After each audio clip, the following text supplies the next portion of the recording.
Assalamualaikum warahmatullahi wabarakatuh. Salam sehat, salam sejahtera bagi kita semua. Wah, ini pagi yang seru sekali dan asik sekali. Saya sangat-sangat bersemangat untuk tibanya pagi hari ini. Karena apa? Karena hari ini kita akan berdiskusi tentang topik yang lagi hot banget. Nggak cuma di Indonesia, tapi sebenarnya di seluruh dunia. In fact, kenapa saya sekarang ada di Seoul? Karena kebetulan saya mewakili Arufana eh, diundang oleh Korean Government, salah satu agensi dari Korean Government yaitu KOTRA, Korea Trade Association, yang mana Korean Trade Agency, yang mana kita menjadi satu dari 20 delegasi seluruh dunia yang diundang untuk menghadiri Metaverse Expo di COEX Seoul gitu ya. Nah, jadi di Korea ini memang lagi happening banget gitu. Extended reality, AR, VR, metaverse, spatial computing, dan penggunanya itu udah mulai digunakan di banyak sekali industri. Cuma pagi hari ini kita akan coba untuk deep dive, untuk belajar bareng, untuk berdiskusi, dan tentunya belajar dari bukan cuma komentator, ini adalah yang kita undang adalah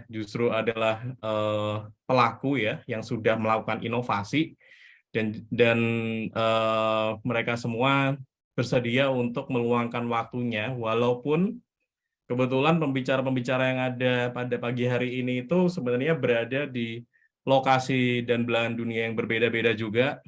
Ada yang di Yogyakarta, ada yang di Helsinki, dan ada juga yang di Boston. Jadi karena belahan dunianya juga berbeda-beda, time zone-nya juga berbeda-beda. Namun khusus buat kawan-kawan semua di sini, teman-teman, kita semua bisa berkumpul untuk bisa diskusi bareng. Nah, oke. Nanti akan ada 3 pembicara, yang mana kita bisa berdiskusi bersama-sama. Namun, sebelum kita bisa berdiskusi bersama-sama, kita akan mendengarkan dulu paparan dari satu persatu pembicara ya. Nah, jadi yang akan memaparkan materi pertama kali, tadi sudah disampaikan juga oleh Mbak Yaya, Mbak Krisahyani dari Arvana, ini akan dipaparkan oleh Dr. Hanggoro Tri Rinonce. Ya, nih, atau lebih singkatnya ya, karena panjang sekali, saya manggil langsung saja nama bekennya Dr. Hengki. Ya. Selamat pagi, Dr. Hengki. Selamat pagi Pak Indra, sehat ya? Ya, sehat, Dr. Hengki? Alhamdulillah. Alhamdulillah. Ya, Dr. Hengki ini live-nya dari Jogja ya, Dr. Hengki ya, Dari Jogja ya. dari Yogyakarta, Indonesia. Ya, mungkin sedikit juga saya terangkan, walaupun mungkin nanti Dr. Hengki bisa memberikan info yang lebih lengkap buat rekan-rekan dan kawan-kawan di sini. Jadi Dr. Hengki ini adalah seorang patologis di Sarjito dan juga di JIH, Rumah Sakit JIH Yogyakarta.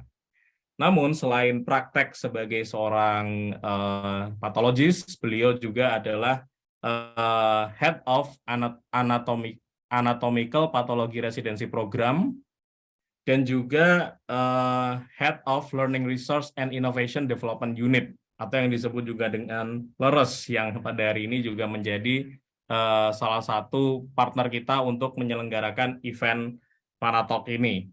Nah, selain aktivitas yang sudah dilakukan oleh Dr. Hengki yang luar biasa ini, praktek dan juga mengajar, bahkan LERES ini adalah sebuah unit yang tadi sempat kita lihat videonya, yang mana memberikan banyak sekali materi dan juga mungkin alat pembelajaran ya buat di UGM, di FKKMK UGM.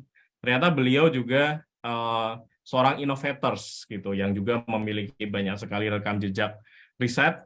Dan yang paling utama yang akan kita angkat pada pagi hari ini adalah inovasi terbarunya yang memang berhubungan dengan XR yang disebut dengan VR IPE, Virtual Reality Interprofessional Education ya.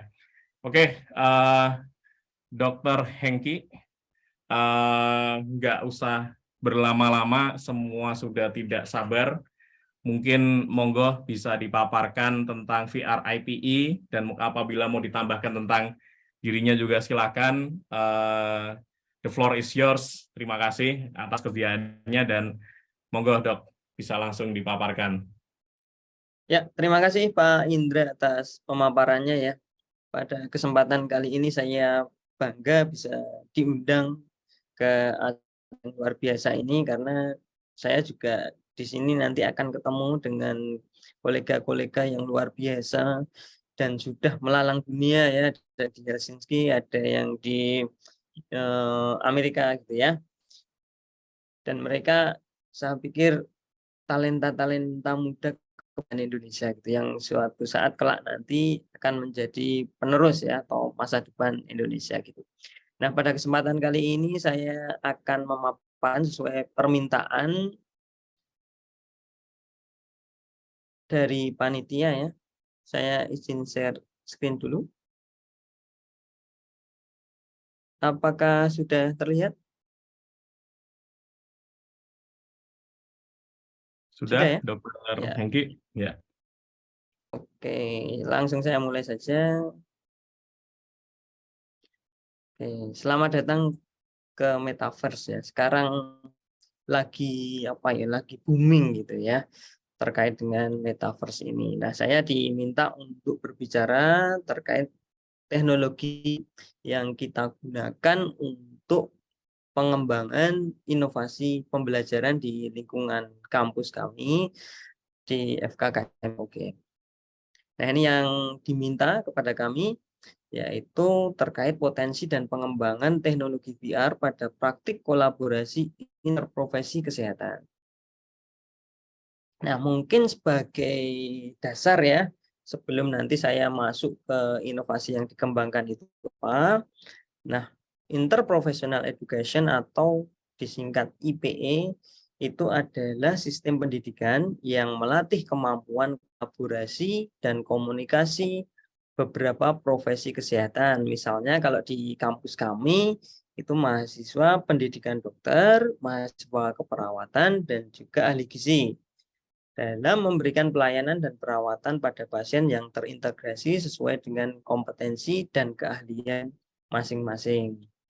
Nah, ini kami rasakan sangat perlu. Kenapa? Karena nanti mahasiswa itu setelah lulus, dia tidak mungkin bekerja sendiri. Ya, misalnya saya sebagai seorang dokter, ketika terjun pertama kali sebagai dokter umum, saya akan berinteraksi dengan perawat, saya akan berinteraksi dengan ahli gizi, saya akan berinteraksi dengan bidan, saya akan berinteraksi dengan dokter gigi, ya, dan bahkan yang di luar profesi kesehatan ya, berinteraksi dengan manajemen, berinteraksi dengan pegawai TU-nya, satpam, yang itu semuanya itu tuh membangun sistem kesehatan dalam layanan ya. Kalau misalnya di puskesmas di layanan primer, ya berarti nanti pelayanan itu sukses atau tidak itu tergantung dari kerjasama tim yang saya sebutkan tadi ya. Bahkan sampai ke CS-nya, cleaning service, itu berperan sekali ya. Jadi bahkan mulai dari satpam di depan gitu ya, yang mengarahkan kendaraan dan lain sebagainya, mempersilahkan pasien masuk, itu adalah komponen dari pelayanan kesehatan yang mempunyai peran penting ya. Nah, dalam hal ini kami akan menyampaikan nanti bagaimana pendidikan interprofessional education itu bisa dibangun ya. Oke. Di setting rumah sakit ini ya gambarnya sebagai pemanis gitu ya. Nah, ini diibaratkan di suatu rumah sakit gitu ya. Ini ada perawat, ada dokternya gitu ya. Nah, itu kan selalu berkolaborasi ya. Harus terintegrasi supaya pelayanan pasien ini bisa paripurna. Nah, disitulah kita harus menerapkan interprofessional education yang sudah kita pelajari di setting rumah sakit. Nah, kalau di level rumah sakit atau layanan kesehatan pada umumnya ya, kadang-kadang itu tantangannya adalah team building. Bagaimana sih kita bisa membuat tim yang kompak sehingga pelayanan itu bisa bagus. Atau kadang-kadang terjadi miskomunikasi ya, antara dokter sama perawatnya miskom, antara dokternya dengan farmasisnya miskom gitu ya misalnya, atau antara bidan dengan dokternya ada miskomunikasi gitu ya, dan juga ketidaksesuaian peran. Misalnya seorang perawat harus melakukan kompetensi dokter gitu ya. Atau tiba-tiba dokter harus memberikan pelayanan gizi gitu ya. Ya, yang dia tidak mempelajari terlalu mendalam di situ sebenarnya gitu ya.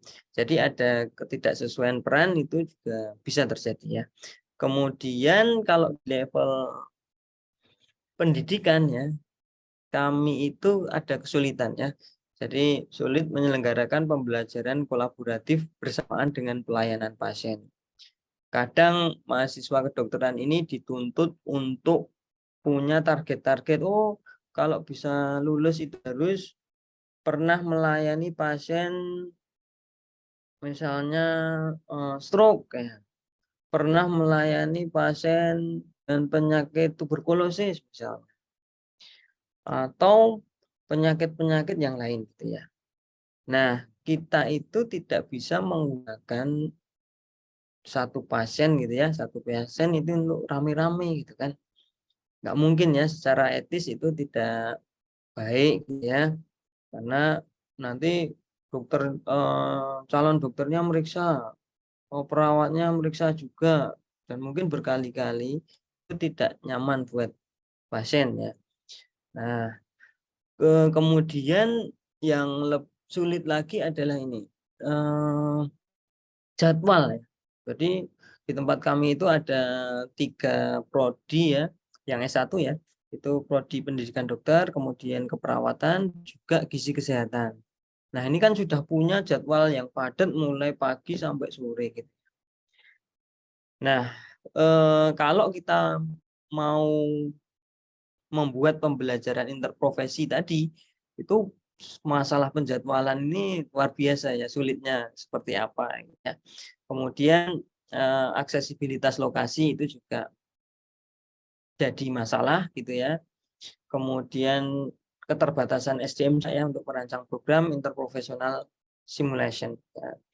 Nah, kalau di tempat kami itu sebenarnya sudah ada skill lab ya. Skill lab itu untuk simulasi praktek ya secara langsung, tetapi tidak menggunakan pasien sesungguhnya ya, tapi menggunakan pasien simulasi. Jadi nanti pasiennya ini sifatnya peragaan gitu ya. Kemudian dari berbagai kesulitan yang kita hadapi itu, kami itu membutuhkan lingkungan simulasi yang mendekati situasi pelayanan di rumah sakit yang sebenarnya gitu ya, sehingga nanti teman-teman bisa belajar berulang-ulang gitu ya, dan media pembelajaran yang digunakan ini mendekati situasi pelayanan di rumah sakit yang sebenarnya gitu ya. Dan juga kita bisa mengatasi kekurangan wahana praktek ya. Nah, karena kan pasien mungkin saja itu hanya sedikit gitu, padahal mahasiswanya kan banyak gitu ya. Nah, dengan teknologi tertentu kami sangat mengharap bahwa ada wahana praktek yang itu mendekati situasi rumah sakit tetapi juga aman. Karena kami juga harus concern ya terhadap pasien safety tadi ya. Pasiennya merasa nyaman, tidak ada resiko yang membahayakan gitu ya. Kalau dibuat praktek langsung padahal mahasiswanya belum kompeten gitu, itu membahayakan pasien ya. Nah, tetapi juga kami menjaga keamanan, ada concern untuk menjaga keamanan mahasiswanya gitu. Nah, itu penting juga ya. Nanti kalau pasiennya marah kemudian digebuk gitu misalnya, dipukul, nah itu kan membahayakan mahasiswa ya. Nah, oleh karena itu kami dan tim ya, ini banyak sekali anggotanya, nanti saya paparkan di belakang, mencoba membuat virtual reality untuk interprofessional education ya. Namanya ini ya, Virtual Reality for Interprofessional Education on Health, disingkat VREP Health ya. Nah, ini merupakan inovasi media pembelajaran berbasis virtual reality yang kami harapkan itu menjadi lingkungan simulasi virtual untuk pembelajaran IPE yang efektif gitu ya. Jadi nanti mahasiswa dari ketiga program studi tadi bisa menggunakan virtual reality ini secara bersamaan gitu ya. Nah, kami alhamdulillah memperoleh dana dari Matching Fund Kedereka tahun 2022 kemarin dengan mitra dari Kreakal dan juga Arupana. Nah, di sini kami paparkan tahap-tahapnya ya ini. Jadi setelah kami mengajukan proposal dan mendapatkan dana, kemudian kami melakukan riset pengembangan awal, ini meliputi diskusi-diskusi sebenarnya resource yang kita butuhkan itu apa saja ya. Kita butuh tenaga berapa orang, kemudian peralatannya apa saja, perlu ruangan yang seperti apa, dan lain sebagainya. Kemudian kami menyelenggarakan workshop content development. Nah, ini penting ya. Di workshop tersebut kami menentukan sebenarnya yang mau kita buat itu skenario apa yang mau dipelajari oleh mahasiswa di ketiga bidang tadi. Nah, itu dibuat di workshop content development. Kemudian setelah fix kasus yang mau kita angkat itu adalah ini gitu ya. Nah, nanti terus kemudian dilakukan workshop application development. Ini tujuannya untuk mengubah dari kasus tadi kemudian kita terjemahkan dalam gambar aplikasi atau animasinya seperti apa gitu ya.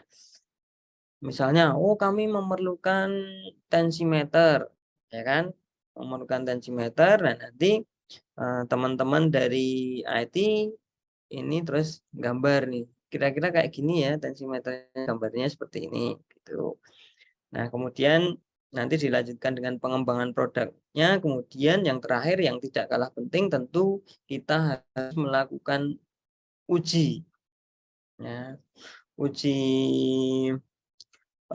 acceptability ya, ini untuk menilai apakah aplikasi yang kita kembangkan itu sudah sesuai dengan keinginan user dan juga apakah nyaman atau tidak, tampilannya sudah bagus atau belum, dan lain sebagainya. Nah, ini kami bahas ya satu persatu tahap-tahap tadi. Nah, kami dapat dana dari Matching Fund Kedereka tahun 2022.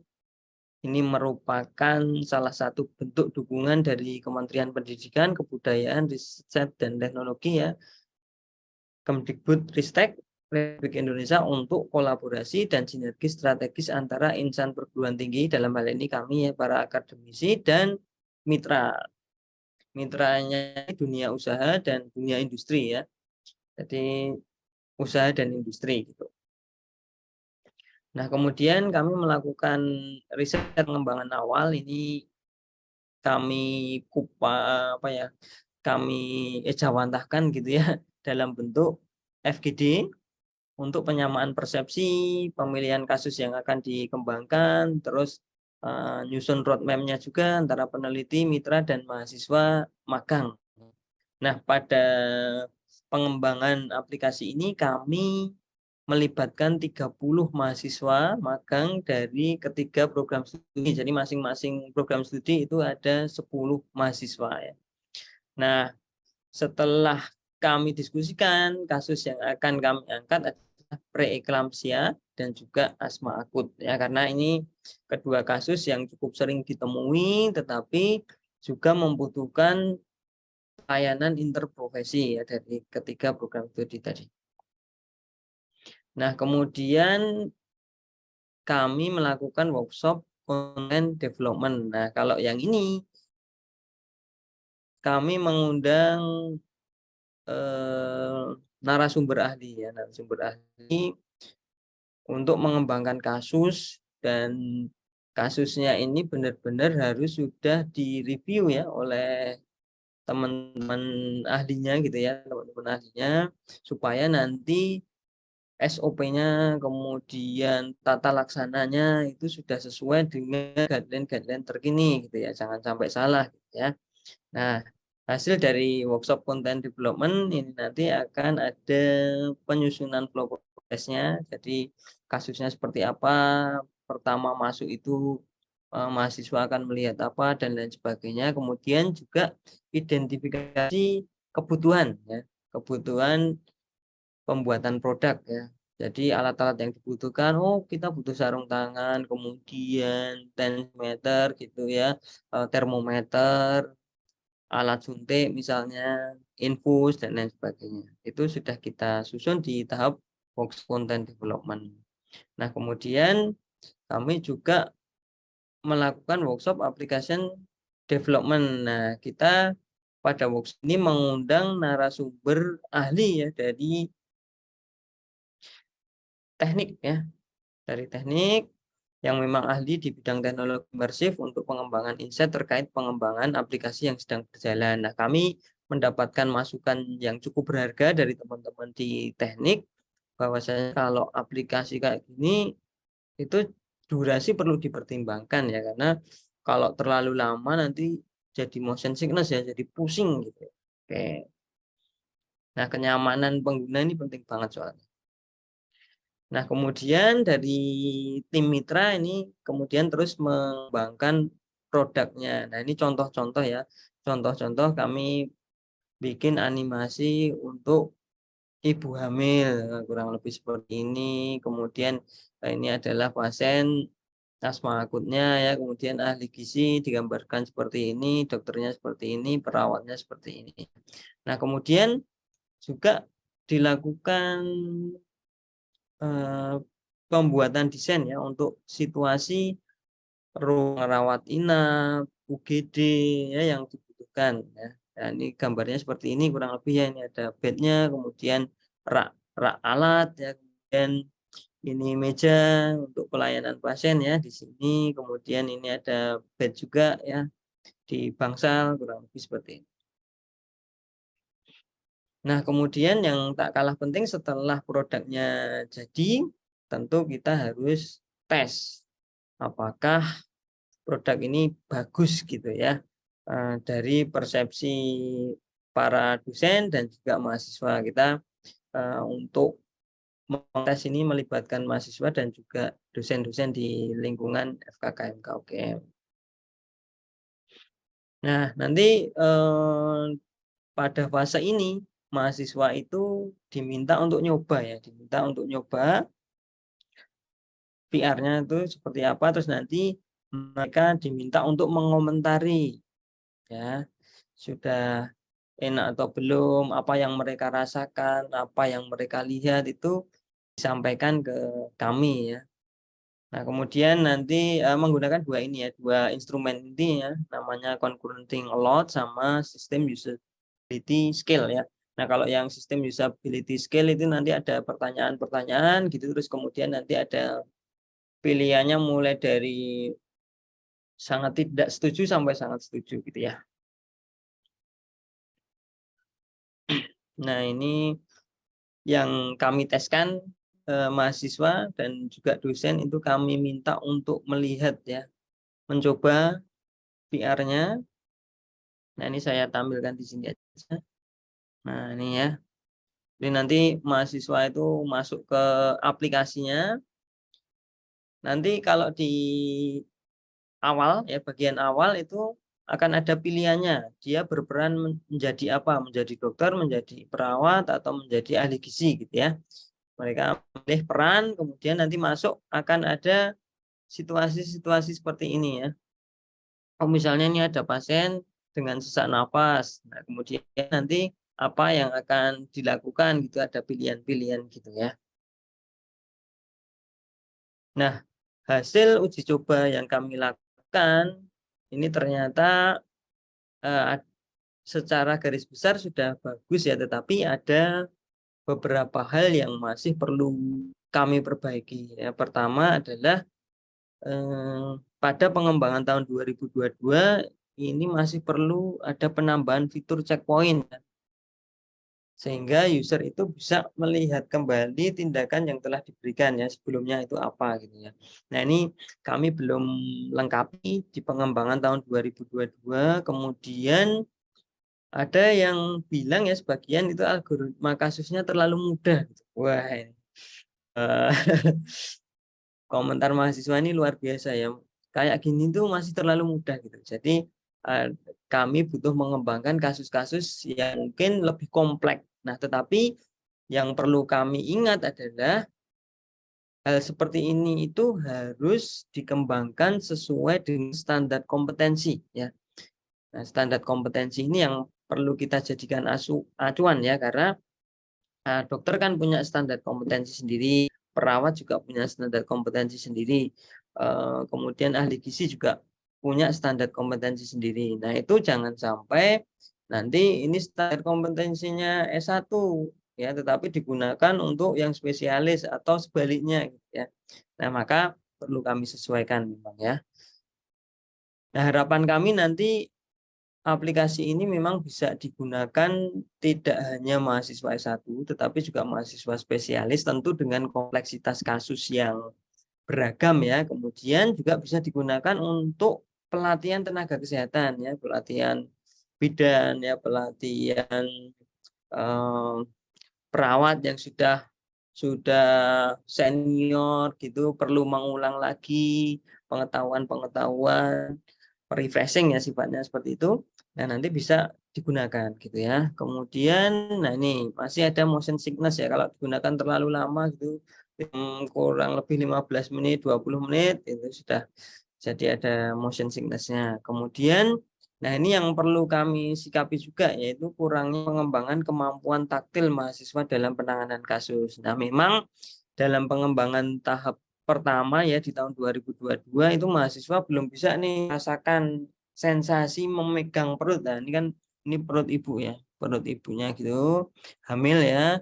Nah, ini kan harusnya kalau seorang dokter itu meriksa gitu tuh merasakan, oh ini posisi janinnya ya, kepalanya di sini, kemudian punggungnya di mana gitu ya, kakinya ada di mana, itu harusnya kerasa, tetapi karena ini virtual gitu masih belum merasakan sensasi itu. Nah, rencananya kami coba akan mengembangkan di tahun 2022 nanti supaya eh, mahasiswa bisa melakukan tindakan ya, misalnya pasang infus gitu.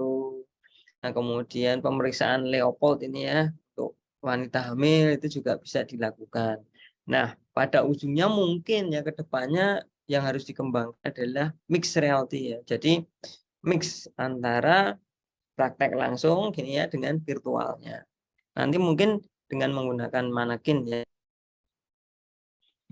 Oke, mungkin itu yang bisa kami sampaikan Pak Indra ya. Nanti kalau pengen tahu VIP lebih lanjut bisa dilihat di media kami ya, di Leres FKKMK UGM atau di Instagram ya, leres.ugm.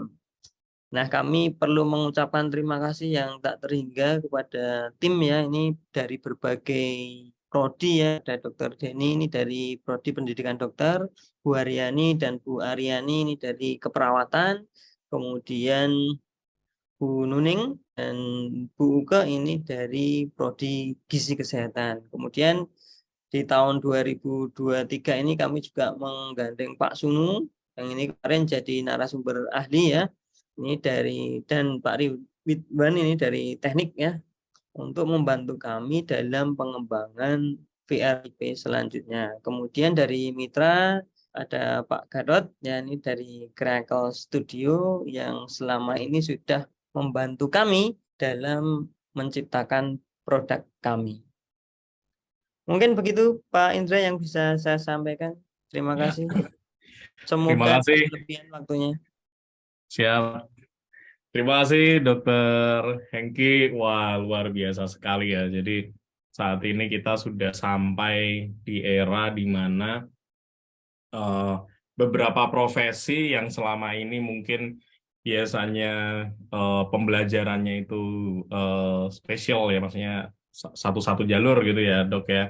Ini bisa kita temukan dalam sebuah kasus yang juga bisa kita buat skenarionya yang kalau mungkin secara real gitu mungkin antara harus nunggu atau juga ada sisi tadi ya, sisi ethical-nya ya untuk melakukan pembelajaran. Ternyata dengan media virtual extended reality ini kita bisa memiliki opsi ya, walaupun mungkin tentunya berbeda ya dengan melakukan praktek langsung, tapi at least ada opsi di mana bisa latihan tadi berbeda profesi untuk apa ya, teamwork gitu kali ya, Dok ya, dan ini mengerjakan satu kasus yang spesial juga. Oke. Ya. Wah, itu seru banget dan kayaknya nanti kita bakal banyak yang didiskusikan. Teman-teman kalau mau bertanya juga nanti akan ada waktunya. Cuma mungkin sekarang saya ucapkan terima kasih dulu untuk Dr. Hengki pemaparannya. Kita akan dengarkan dua pembicara lain, kemudian nanti kita akan regroup untuk diskusi bareng ya, Dr. Hengki. Oke, Ya, terima kasih Dok atas pemaparannya. sama-sama. Yeah.